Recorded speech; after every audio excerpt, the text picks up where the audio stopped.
Okay, a couple of notes before we get going. One, I had a couple questions on the assignment about, where is it? This part, the clear game. It says ignore this. If you want to do it, you can do it. You won't get any special marks for doing it. The reason I'm saying ignore it is, if you go back a couple years, there became an issue with which operating system you were using, and the best way to do it, or perhaps the easiest way to do it, was kind of platform dependent.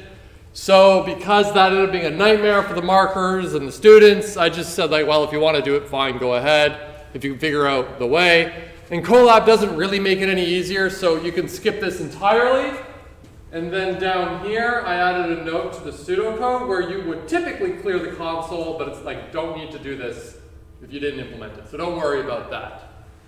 If you don't have this comment, just be sure to refresh the web page, because I only just added that comment moments ago. Another thing that came up was somebody had asked if there was going to be office hours tomorrow. There won't be, because in Nova Scotia it's Remembrance Day, and as a consequence it's a holiday. Obviously, you're more aware of what you need to do for your time management and whatnot. But I would also really strongly encourage you to, in addition to the purpose of the holiday, of course, but also to take that break. Like if you've got deadlines when you gotta hit, okay, fine, that's one thing. But if you can manage to take that break from that day, maybe do it, especially this semester. Take that breather. So last time we started talking about debugging and a couple of ways to go about doing it.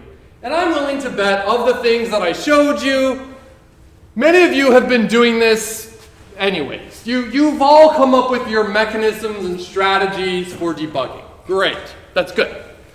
And I blitzed through this, not because it's not important, this is actually remarkably important, but there's a lot of activities in here that says, oh, do this. Well, all of these activities are actually in the lab for this week. So that's where we'll have a chance to sit down and do it. So remember that. Okay, now, I'm going to now talk about the debugger. Okay. This year it'll be a little funny. So at the beginning of the semester I was talking like, okay, we're going to use Colab. But if you want, you can download Python onto your computer and install fancy IDEs. I use all this fancy jargon, computer science jargon. Did anyone download Python on their computer and use Pycharm? I saw a couple people use like Spider and other things, but has anyone used Pycharm? Okay, that's fine. I'm going to show you how to use the debugger in Pycharm.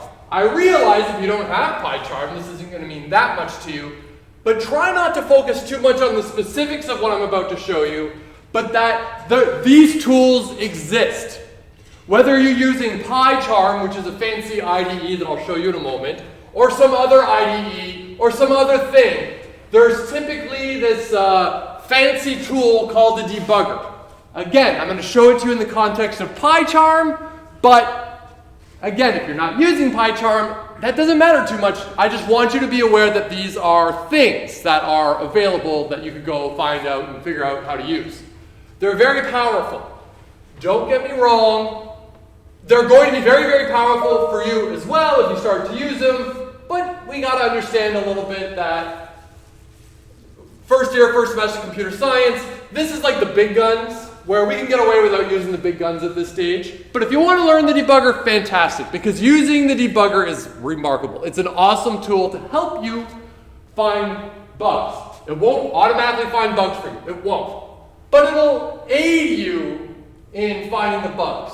Really by kind of doing a lot of what we just talked about on Friday, but in an automated way. So I'll show you a couple of examples. But again, don't think, but I don't have Pycharm. This is useless to me. No, it's very valuable. It's just you're learning about debuggers. Typically, debuggers are not taught in a computer science degree. I'm showing you that it's a thing. In the lab this week, there is a question that's like, oh, load up Pycharm and do a debugger. That's easier said than done because this year we don't have the computers in the labs that you can't, open up Pycharm on the lab computers. There is a way to do it on your computers, but it's kind of hairy, so you can end up skipping that part of the lab, but I'll talk about that in the lab part, or during the lab. Anyways, long story short, let's start by showing you a quick example of Pycharm. So here's collab, print. Whoa, that actually. Great, we wrote code. Come on, connect. There, great. And here's Pycharm. Pycharm is a fancy environment for programming.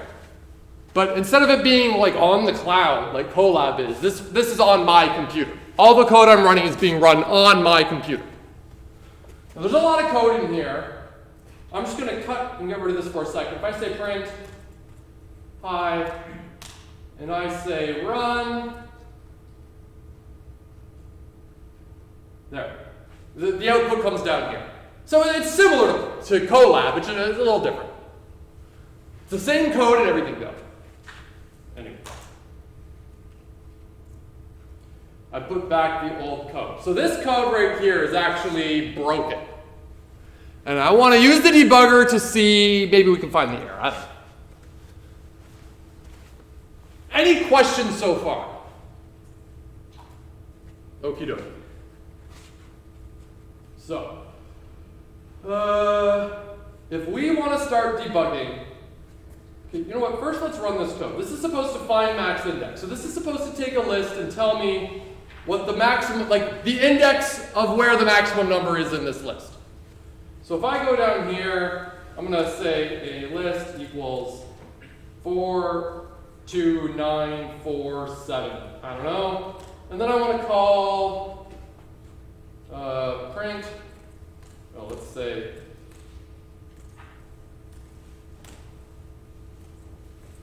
find max index, and it's going to take a list. Great.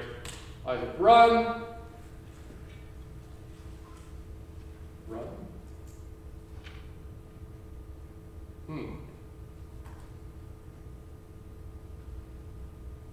Nothing happened, which is even more unusual, but okay. Why is it not printing return per max index? Print, run. Let's make sure this isn't busted in some weird way. Oh, how come you didn't tell me? I didn't even print out index. Look at that. Let's try this again.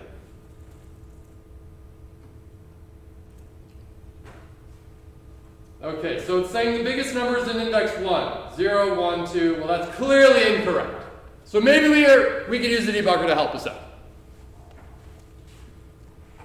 There's a button in here, way up here, it's hard to see, called Debug. I'm going to click it. Great. Not much happened at this stage. It seemed to have just run the code. And that's because I never really told the debugger or set the debugger up to do anything interesting yet. But I've got this button up there, debug. Other IDEs will have similar buttons somewhere in them. Okay, a lot of IDEs. Okay, debugger is powerful to lets us do a lot of cool things. We can watch variables. We can watch variables as the code is executing as well. We can watch specific expressions. We can even ask the debugger, like, tell me if this value ever gets greater than this value. Even though that's nothing, like, it's not in the code, but I always know, like, okay, well, the input should always be between this value and this value. And I'm going to check to make sure that the value is actually within that range. And then if I'm stepping through my code using the debugger, if that value ever goes outside the range and that expression is true while doing the debugging, that tells me, uh-oh, something bad happened. So it gives us a way to not only watch variables, but ask specific questions about the code as it runs. We can have breakpoints and step through the code line by line. There are a lot of debuggers out there. They're all going to be a little bit different from one another. They're all very helpful. I'm going to talk about Pycharm because, whatever, I like Pycharm. And we'll start with breakpoints.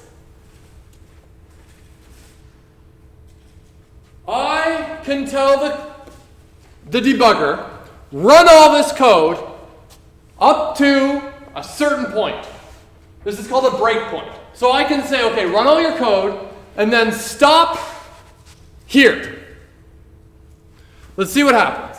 So I'm going to set the breakpoint, and to do this in Pycharm, I can just click here. Great. It lights up in red, and I got this big red circle. So when I say debug,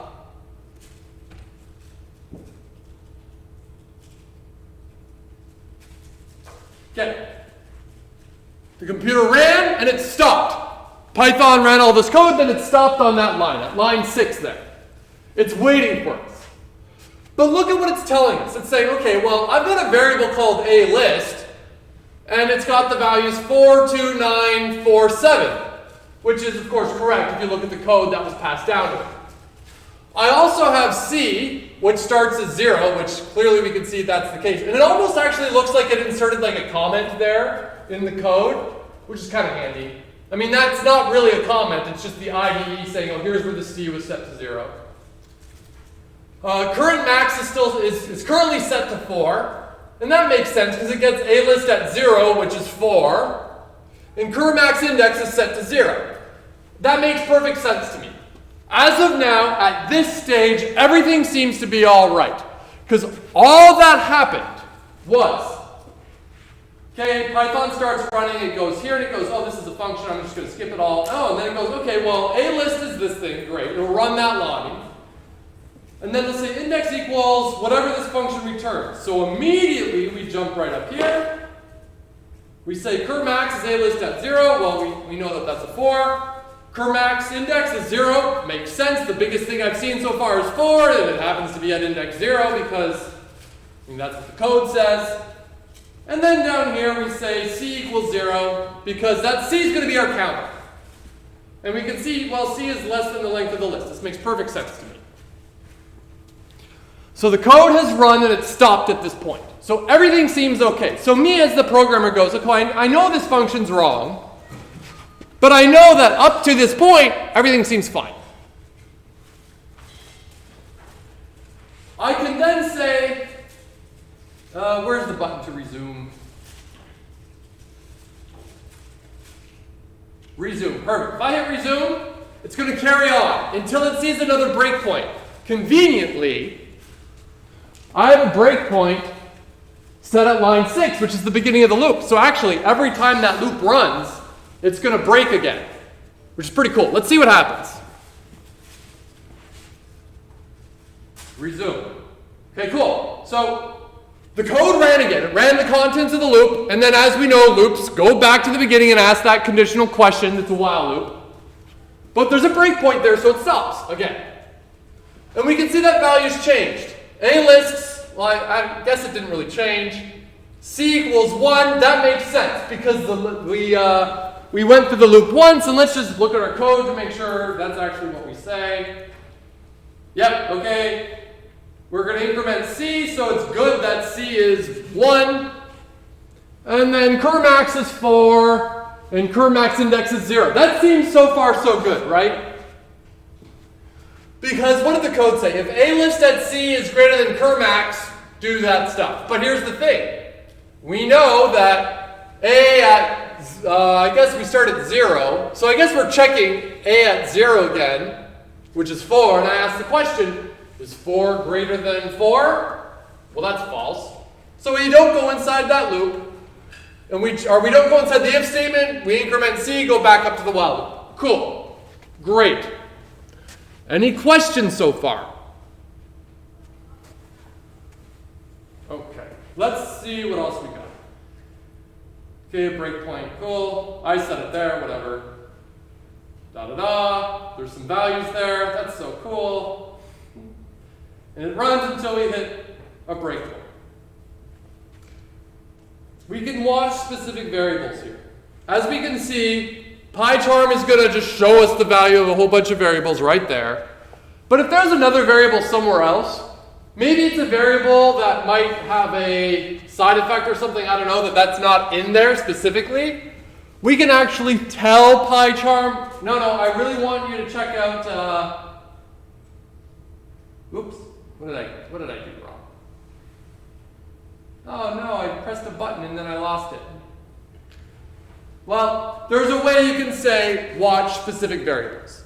But Pycharm's being handy and it's showing you all the variables there anyways. And a really cool thing about that list actually is not only is it saying, oh well, a list, there it is. But if we actually go inside of it, look at that. It tells us like the specific details about that list inside there. Isn't that cool? I don't know, I think that's pretty handy. So it gives you a chance to look at your list, and then you can use this little drop down and be like, oh yeah, okay, length is 5, that makes sense, and all that stuff. Cool. It even tells me the types. Oh, they're all integers. Great.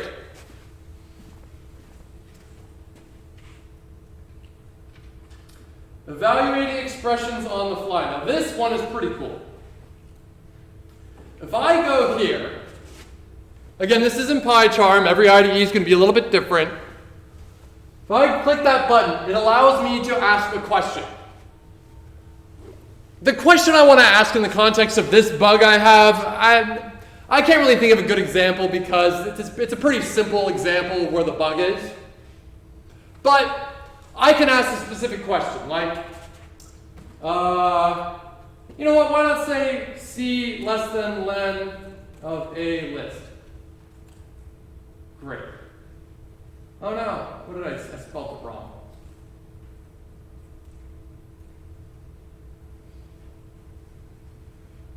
Cool. So now, let me make this a little bigger so we can read it. I'm asking the question, is C less the length of the list? I mean, you obviously can say, well, you can tell because you know what C is, and we know what the length of the list is, and any human can look at that little variable output box there on the screen and do the math in their head. But this is just to show you that, like, well, you know what, maybe I'm so lazy I don't ever want to do that comparison. I'll just offload all that work to Pycharm, to the debugger, and it tells me. So, of course, we know C is less than the length, C is 1 currently, and the length is 5. Is 1 less than 5 true? Great. So it actually not only allows us to look at variables, it allows us to look at the results of a specific expression. And there's an example of a Boolean expression. Great.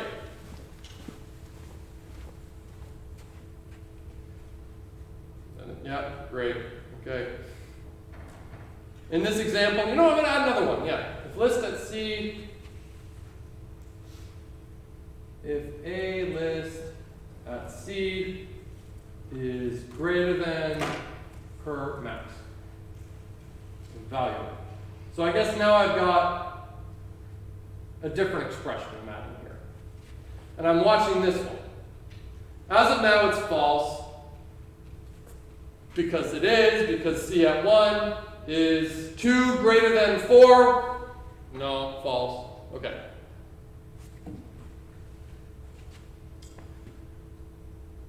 We can add an expression to the watch list, although I've lost my list there. Where'd the button go? So sad I lost it.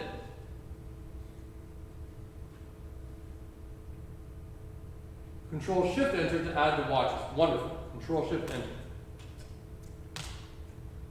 No. Oh wait, look at that. Here they are. Look at this. Wonderful. I'm looking at the same thing 3 times. Okay. And I'm going to add another one. Let's say we want, what was it? C less than len of a list. Great. Okay, cool. So isn't this handy? Look, it's showing us the variables, and it's also showing us the answer to our expression over here in watches. Pretty neat.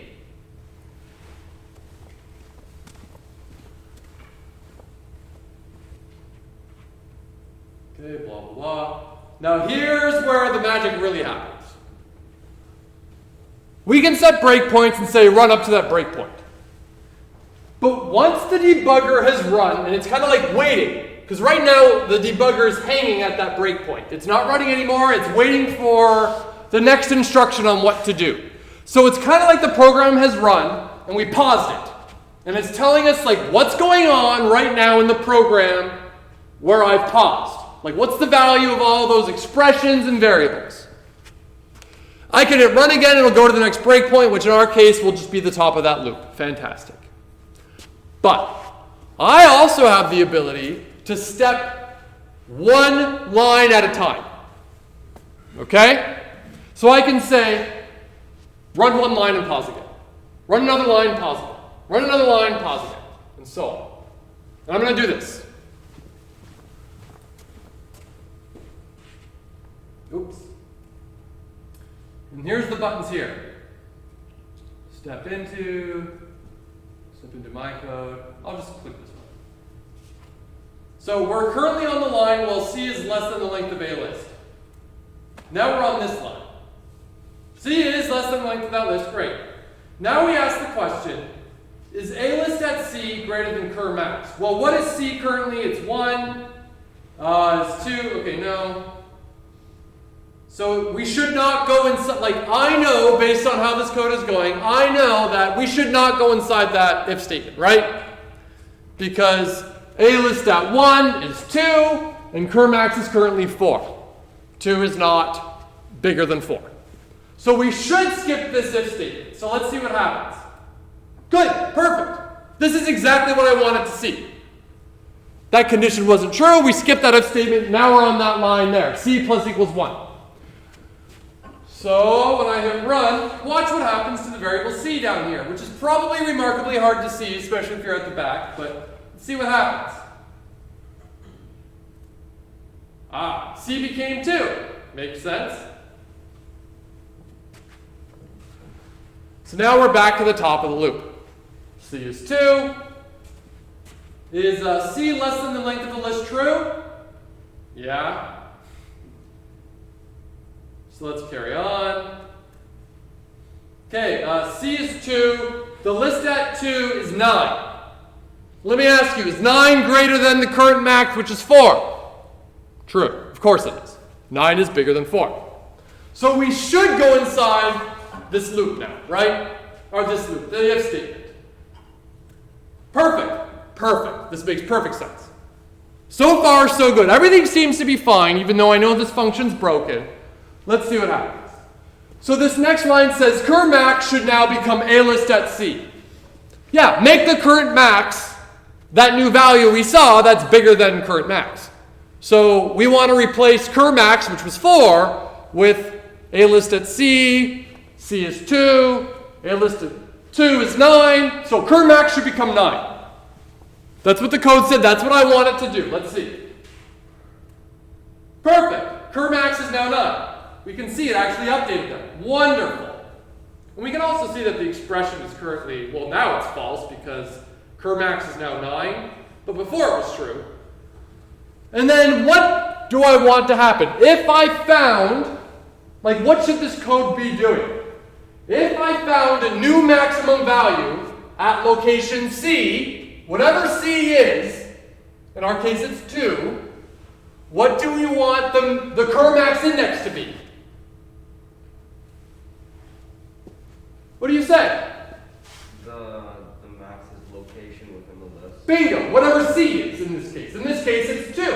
So cur max index should become whatever C is. So I'm going to hit run, do the next step, and I want to see cur max index become 2. It became 1. Is that right? Well, that's what the code did, but that's not what I wanted. So immediately, now I know, I think I found my problem. I think I've narrowed it down. Let's have a look at what the code says. Cur max index equals, plus equals 1. That just says increment cur max index. That's not what it should be. It should say cur max index equals the current index, which is C. Not increment. What was I thinking when I wrote this code? Okay, so let's change this to C. We'll stop. And let's, you know what, I'm not going to do debugging anymore. I'm just going to hit run to see, maybe this solved all our problems, I don't know. If I hit run, and I see 2 come out, chances are, like, I've definitely made a step in the right direction. So let's hit run. Ooh, look, we got our 2. That's good. But of course, I don't know this is correct. I'm going to want to test this a lot more. I don't know, what happens if I put -1 in there and 99 over here? Make this -10 and I don't know. It's always good to check like edge case stuff, like what happens around these weird extremes. Let's see what happens. Well, it's saying 7. 0, 1, 2, 3, 4, 5, 6, 7. Looks pretty good. What if I put like 1,000 there? Oh.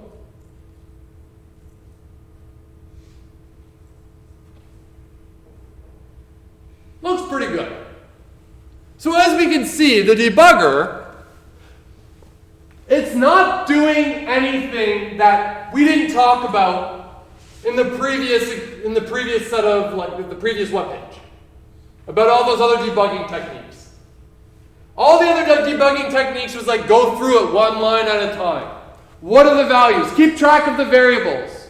Ask those questions. Take your time. Go slow. The debugger is just doing that for you. It's not doing anything extra. It just helps automate that process. So that's pretty cool. The debugger becomes, it's valuable. It's always a valuable tool for programmers when you're writing code. But as your functions, as your programs get more and more complex, you might start leaning on something like as powerful as a debugger more and more often. At this stage, if you don't use the debugger again for the rest of 161, that's fine. It won't really matter too much. Don't think, like, there's going to be nothing on the exam about a debugger. I'm just showing you that it's a thing. Any last questions about the debugger? Okay. Ooh, yeah, there's one last one.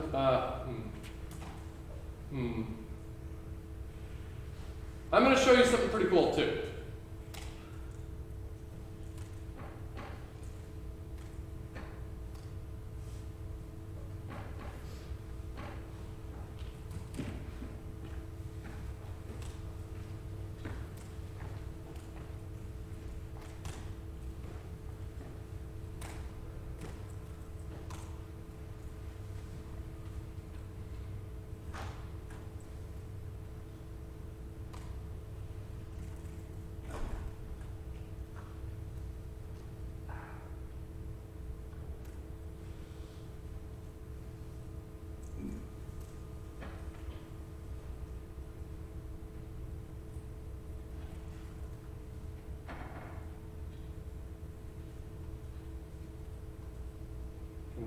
Debug.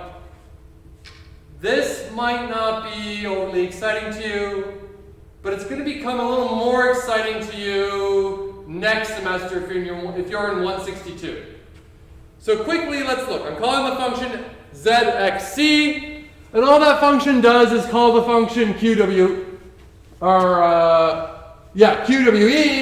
and then all that function does is call the function ASD. This is a very contrived little simple example. If you're wondering why would I do that, you probably wouldn't unless you were showing someone this. Over here, we have something called the call stack. What it's doing is it's telling you, like, okay, where you are. We're in something called module, ignore that. I'm in the file called blah.py because that's what this file's called, great. And I'm currently on line 23. Right? That's what it's telling you. But look what happens if I say, okay, this. Ooh. So now I'm on line 21 in blah, but it's telling me I'm in the function zxc. It's remarkably tiny, so if you're at the back of the room, you're probably not going to see it. But it's actually telling me, oh, I'm inside that function. Cool. I'm going to say do this again, and this one more time. Now there's a lot more information. This right here is something called the call stack. The computer has to know, look, if I was on line, what was it, 23, as we can see right there, where we call the function zxc, and I call the function. That function's going to go do its thing, and then when that function's done, the computer needs to know where it was, to resume, to carry on where it left off. So that's kind of keeping track of it. So it's saying, okay, we were on line 23, but then in line 23, after we started running again, we went inside the function zxc. And then in there, we went inside the function qwe. And then in there, we went inside the function ASD. So it's keeping track of which function we're on. So you can kind of imagine it like this. Like, okay, I started that line of code, I started my program, and we get to line 23. So it remembers like, oh, okay, 23, great. Then I call the function, zxc.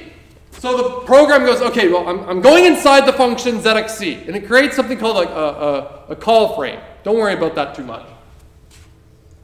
And we go, okay, great, so now we're in zxc. And then that calls qwe, and then that called ASD. Let's see what happens. So right now we're currently right here. Suddenly, we went, we got rid of it. In fact, I'm going to redo this where I've got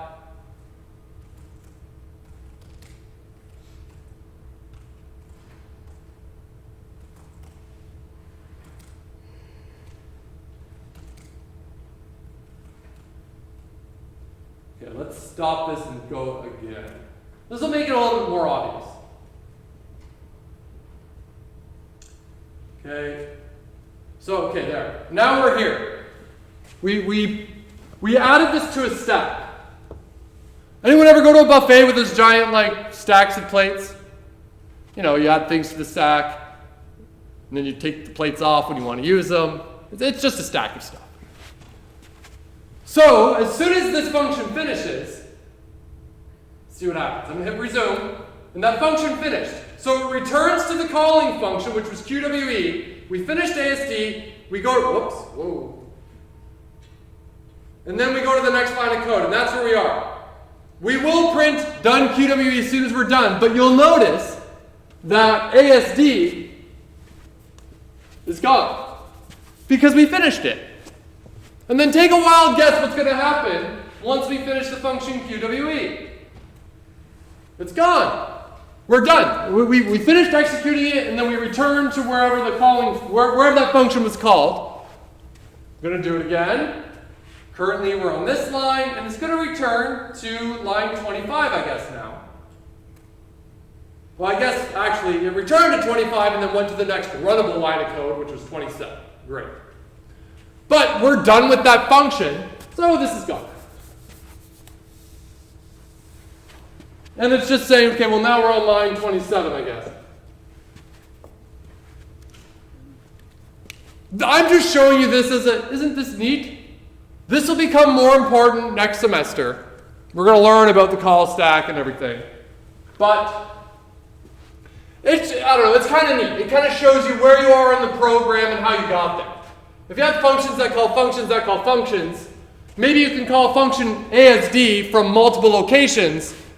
It's good to know how you got to ASD when running. Did you go through that function and this function then the ASD? Or this function and that function to ASD? So it helps you kind of keep track of how and where the flow of the program is and everything. Again, don't worry about this too much. If this freaks you out, it won't be on the exhibit. Debugger's awesome. Yeah, okay, great. Okay. So now to do something that we've been doing for a while. Loading data into Python. So let's imagine, raise your hand if you're in biology or something. Not a single person. Raise your hand if you're studying a science degree that's not computer science. Okay, what are you doing? Geology. Geology, perfect. So let's say, you get to 4th year and you start doing an honors thesis or something. And you really want to start doing some data analysis. And then you're going to say, I remember 161. I love that class. I learned so much. I'm willing to bet I can write some code to automate some of the stuff I have to do. To do some fancy data visualization or maybe statistical analysis, I don't know, whatever you want to do. But the problem is, so far, with the exception of the assignments, all the data that we're working with has, we have to hard code in. What I mean by that is, you saw me write a list. And it's okay, I wrote 4, 7, 2, 1, whatever. I had to write that. But, you might show up and say, well, I've got all this data in this file. Billions of entries. I'm not going to enter all those things into a list. Wouldn't it be great if I could just tell Python, load that data from the file? Wouldn't that be great? Of course it would. And it would be hard to get to this point of the class and not realize that, with assignment 1 and other areas in the class, we kind of did that, right? We had to load data in. So yeah, let's take advantage of this. We can load data into Python.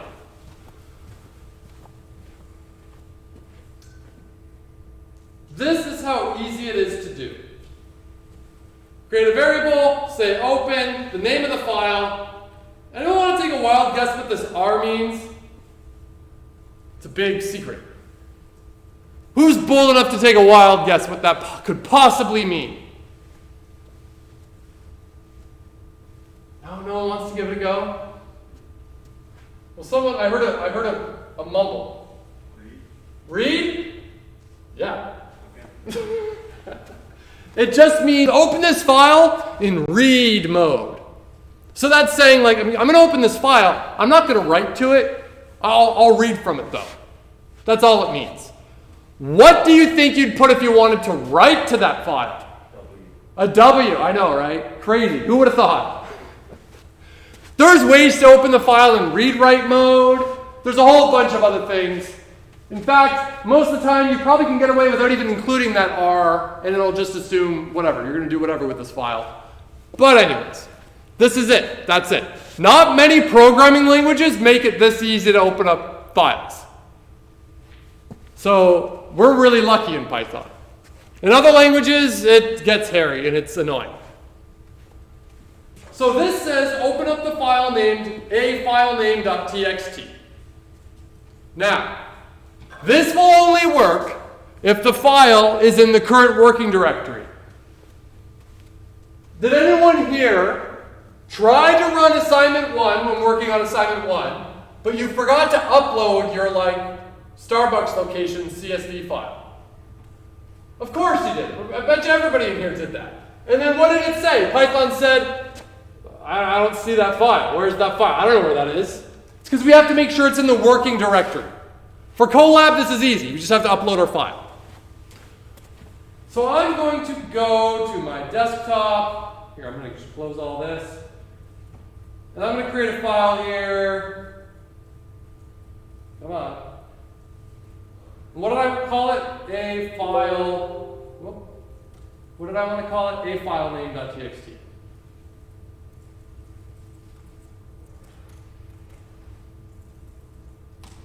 Great. And I'm going to edit this file. It's a simple little text file. Hi, this is a text file. How fun is this? Great, and I'm saving it. Great, so I saved that. Oh, we don't need this anymore. Let's close it. Yeah, exit. Yeah, terminate. And if I say equals open, and what was it called? A file name dot txt, and I want to read it in read mode. I hit run, and of course, same issue. No such file or directory. A file name dot txt. Right, I forgot to put the file in the working directory of this. This is really easy to do. Upload. Do a desktop. Where are we going? Desktop. A file name. Great. Yeah. So now if I hit run, look at that, it's happened. Wonderful. So I put my file into Colab, and when I hit run, Colab's smart enough to go like, oh yeah, okay, there it is, it's in the working directory, Python loads up the data, and now we have something called AF, which is that file. Raise your hand if you're following along. A couple people, okay, good. I'll actually let you do this next little activity. Make a file, like a text file, on your computer, upload it to Colab, and see if you can find out, I don't know, how to read in data. I give you some remarkably great hints. And just see what happens. Play around with it for a couple minutes, and we're going to talk about how it works and whatnot. So have fun doing that. See if you can get it working.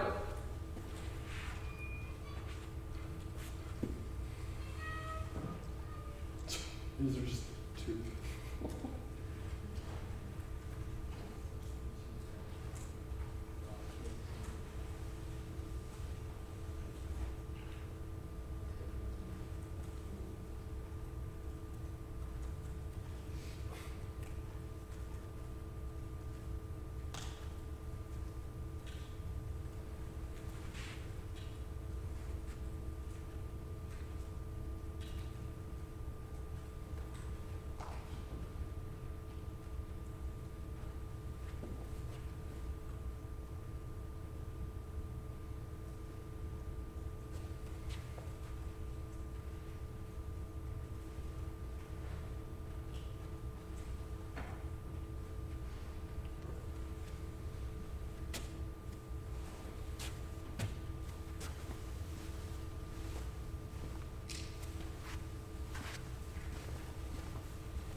All right, here's what I have. Let's see what happens if I do like read line. Oh, okay. Well, that was, I think, the first line in the file, right? Let's see, where did I put it? Edit. Yeah, great. I'm going to have it run again, though. This is a text file. Huh, neat. Okay, so it just went to the next line. I hit run again. How fun is this? Well, that's what it says. There. I wonder what's going to happen if I run again. Nothing. All right, well, I'm going to rerun this. There's another example I had in there, read. Okay, so it looks like read just reads the whole file all at once, where read line was one line at a time. Cool. Let's see, what else? There's a whole bunch of other things in here. I wonder, I mean, look at all these. New lines, read, readable, live, seek, tell, truncate, write lines, close, detach. Look at all this. There's so much stuff in here. So that's kind of cool. We can play around with a lot of these things. But, I mean,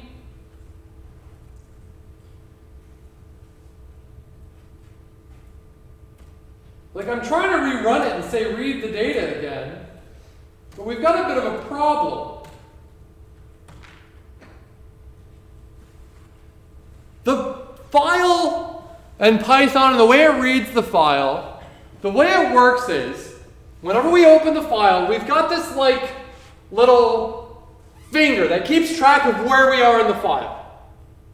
And if I say read a line, it will read the whole line, and then go to the next line, wait for me to tell it what to do. Or if I say read, it'll read everything and go to the end of the file.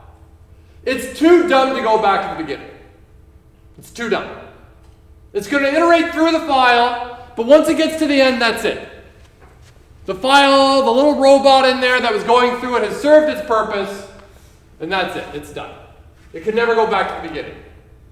If we ever want to go back to the beginning, we have to reopen that file. Say, okay, reopen that file and we're going to start over again. This is a very important note, because you might say, well, how do I read the line before? You can't. Not this way. I suppose we could do something like this.